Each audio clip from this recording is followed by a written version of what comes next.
سلام دوستان، حالتون چطور؟ امیدوارم هر کی هستی حالتون خوب باشه. اسم من هست ایلیا.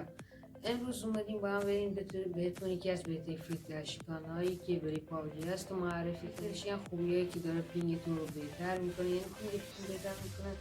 مثلا اگه پینگ بالای 100 باشه 30 براتون نگه میداره که دیگه بالاتون حتما کمتر میکنه و میتونین کیل بهتری بگیریم و میتونین فیلترینگ پابجی رو رفع کنیم.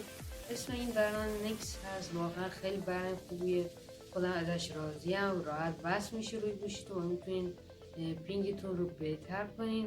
زیاد حرف نمیزنم، بریم سراغ آموزش نصب این برنامه. امیدوارم از ویدیو خوشتون بیاد. حتما اگه خوشتون اومد کانال آپارات ما رو دنبال کنین، ویدیو رو لایک کنین و بازنشرش کنین. دمتون گرم.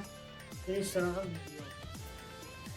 خب اول از همه وارد گوگل پلیتون بشین و اسم برنامه نکس رو تو قسمت جستجو اینجا سرچ کنین. حالا و وقتی که اسم برنامه سرچ کردین، اولین برنامه‌ای که براتون میاد همون برنامه نکسته و روی آیکون میزنین که برنامه براتون بالا بیاد، مشخصاتش، نظرات و چیزای دیگه. روی باز شود میزنین. حالا چون که من برنامه دانلود کردم دیگه نیاز نیست و روی باز شود میزنم و که برم وارد برنامه بشم. با همچین صحنه مالی اینجا قسمت تنظیماتشه که زیاد مهم نیست. تنها کاری که شما باید بکنید اینه که این گزینه رو بزنید و براتون فعال بشه. وقتی که این فعال شد، شما وقتی وارد پابجی بشین پینگتون رو بهتر می‌کنید بدون اینکه بخواید تو تنظیمات بگردین یا کار خاصی انجام بدین.